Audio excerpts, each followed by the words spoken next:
The moving truck rumbled away. Sarah stood alone on the sidewalk. Her new apartment building loomed over her. It was old and imposing, but it held the promise of a fresh start. Sarah took a deep breath and stepped inside. The air inside was cool and musty. Years of accumulated dust hung heavy. Sarah coughed. She made her way up the creaking stairs to her apartment. Her footsteps echoed in the silence. It was a small town. The building was even smaller. She was utterly alone. Sarah unlocked the door to her new home. The apartment was dim and dusty, but it had good bones. High ceilings and large windows promised potential. This was her chance. A new town, a fresh start, a place to outrun her past, or so she hoped. Sarah spent the next few days unpacking and settling in. She found a certain charm in the old building. The creaky wooden floors told stories of lives lived.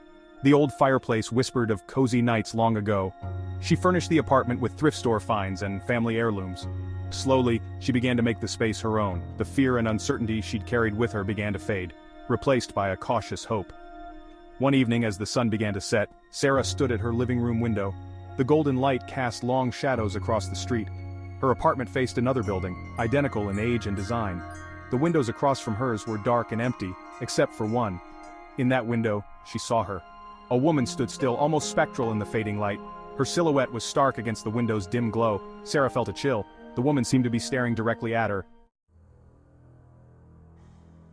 Sarah told herself it was just a neighbor, someone observing the new resident on their quiet street. Still, she couldn't shake the feeling of unease that settled upon her. The woman's stillness was unsettling, as was her unwavering gaze. Days turned into nights. Sarah busied herself with work and exploring her new town. She tried to ignore the woman in the window. She couldn't help but notice, however, that the woman was always there, watching, waiting. One night, unable to sleep, Sarah found herself drawn to the window. The street below was bathed in the pale light of the full moon. And there she was, the woman in the window. Her form was clearer tonight, the details sharper. And for the first time, Sarah noticed something strange about her face. It seemed distorted, twisted into an expression of perpetual sorrow. Fear, cold and sharp, pierced Sarah's calm facade. She stepped back from the window, her heart pounding in her chest. This was no ordinary neighbor. The woman's unwavering gaze, her distorted features, it was all wrong. Sarah tried to rationalize her fear. Maybe the woman had a medical condition, maybe it was just a trick of the light, but deep down, a primal instinct screamed at her. Something was wrong. Very wrong. Sleep offered no escape. Nightmares plagued Sarah, vivid and disturbing. They always featured the woman in the window, her sorrow-stricken face, her cold, calculating eyes. Sarah would wake up in a cold sweat, her heart racing, the image of the woman seared into her mind. The fear began to consume her. It seeped into every aspect of her life. She couldn't focus at work, she couldn't eat, she couldn't sleep. The woman in the window had become her constant, unwelcome companion. The second night was worse, much worse. Sarah was paralyzed by fear. She lay in bed, covers pulled tight, her body trembling. The woman's face was imprinted on the back of her eyelids, haunting her even when her eyes were closed. Then she heard it. A soft tapping sound, coming from the window. Sarah froze, her breath caught in her throat. The tapping grew louder, more insistent. It was a steady, rhythmic sound that sent shivers down her spine. Sarah forced herself to look. Through the sheer curtains, she saw the silhouette of the woman. She was closer now, pressed against the glass. Her distorted face was clearer than ever. The woman's mouth opened in a silent scream. Her eyes, wide and filled with a chilling emptiness, locked onto Sarah's. Terror, raw and consuming, took hold. It was a fear unlike any she had ever known, a fear that gripped her very soul and refused to let go.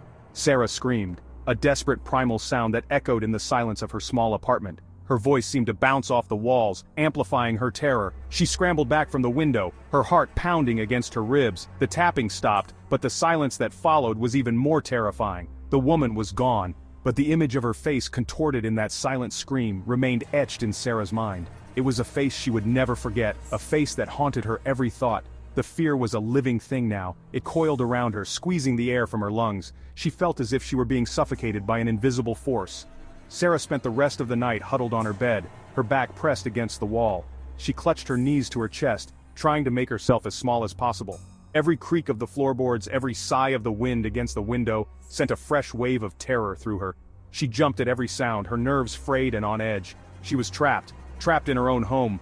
The walls seemed to close in on her, the shadows growing longer and more menacing. Trapped with the memory of the woman's silent scream. It was a memory that would not fade, a nightmare that replayed in her mind over and over.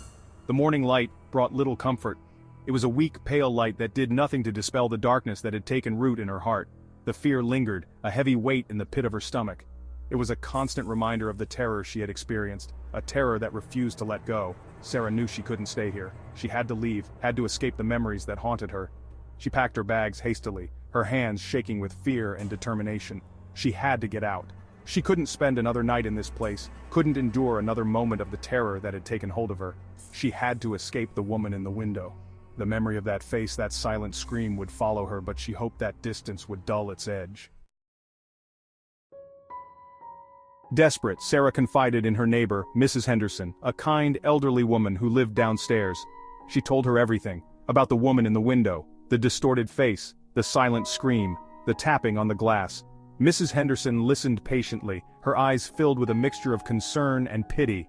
When Sarah was finished, Mrs. Henderson patted her hand gently. "Oh dear," she said, her voice trembling slightly, "you've seen her too." Mrs. Henderson revealed a chilling truth. The building across the street, the one where Sarah had seen the woman, had been empty for years. No one had lived there for as long as Mrs. Henderson could remember, and the woman Sarah had seen? She wasn't a resident, she was a ghost, a restless spirit trapped within the walls of the old building. The revelation hit Sarah like a physical blow. All her fear, all her terror, it was real. She had always felt a strange presence, but now it was undeniable. The woman in the window wasn't a figment of her imagination. She was a ghost, a spectral figure that seemed to be watching her every move, haunting her every step, a malevolent spirit that had targeted Sarah for some unknown reason. Sarah felt a wave of nausea wash over her. The air in the room felt thick, almost suffocating, as if the ghost's presence was draining the life out of her. She had to get out of this apartment. She had to escape the ghost's chilling gaze. Her heart pounded in her chest as she fumbled with the door, her hands shaking uncontrollably. But where could she go? The ghost seemed fixated on her. No matter where she turned, she felt its cold, unrelenting stare. It was as if the walls themselves were closing in on her. It was as if it was tethered to her, its gaze following her every move. She could feel its presence even when she closed her eyes, a constant reminder of the danger she was in. Mrs. Henderson, her voice barely a whisper, told Sarah the story of the ghost. Her eyes were filled with a mix of fear and pity as she recounted the tragic tale. She had been a young woman once, deeply in love with a sailor. Their love was the talk of the town, a romance that seemed destined for a happy ending. He had promised to return to her, but he never did. His ship was caught in a violent storm and he was lost at sea, leaving her with nothing but a tattered letter and a broken heart. Lost at sea, they said. The young woman, heartbroken and driven to despair, had taken her own life in the very apartment where Sarah had seen her. Her spirit, unable to find peace, remained trapped, bound to the place of her greatest sorrow. Sarah didn't wait to hear anymore. She packed her belongings with frantic haste, throwing clothes and possessions into suitcases. Every second felt like an eternity as she rushed to gather everything she could. The urgency in her movements was palpable, driven by an overwhelming need to escape. The fear was a constant presence, urging her to flee, to escape the ghost's clutches. It was as if the very air around her was thick with dread, making it hard to breathe. She could feel the weight of the ghost's presence pressing down on her, a relentless reminder of the danger she was in. She couldn't shake the feeling that she was being watched.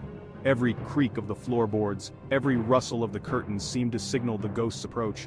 Her paranoia grew with each passing moment, making her heart race and her palms sweat. That the ghost's cold, empty eyes were following her every move. Those eyes, devoid of life, seemed to pierce through the darkness, watching her with an intensity that sent shivers down her spine. It was a gaze that she couldn't escape, no matter how hard she tried. The silent scream echoed in her ears, a chilling reminder of the terror that awaited her if she stayed. It was a scream that seemed to come from the very depths of her soul, a manifestation of her deepest fears. She knew that if she didn't leave, the ghost's torment would only grow stronger.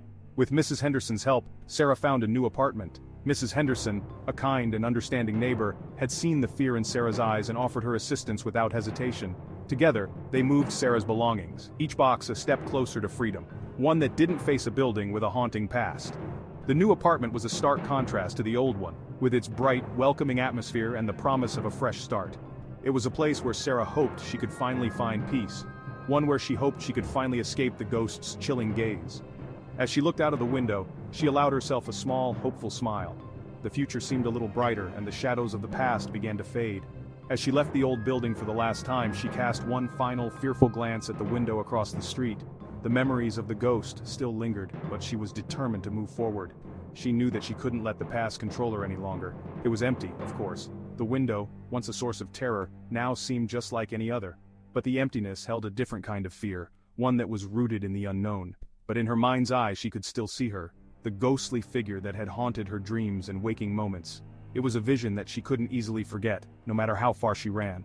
The woman in the window. Her presence was a constant reminder of the past, a ghostly echo that refused to be silenced, her face a mask of eternal sorrow. The sadness in her eyes was haunting, a reflection of a life filled with pain and regret, her eyes filled with a chilling emptiness. It was a look that Sarah would never forget, a reminder of the terror she had escaped, and the strength it took to leave it behind. Sarah tried to move on. She tried to forget the terror she had experienced in that old apartment, but the memories lingered. The woman in the window, the silent scream, the tapping on the glass. They haunted her dreams, her waking hours. A constant reminder of the darkness that lurked just beneath the surface of the ordinary. She never returned to that small town. She never looked at an old building without a shiver of fear running down her spine. The experience had changed her, marked her in a way she couldn't quite explain. Sarah knew she would never be truly free of the woman in the window. The ghost and the terror it evoked would always be with her. A chilling reminder that some things are best left undisturbed. Some doors are meant to remain closed, and some secrets are best left buried in the shadows of the past.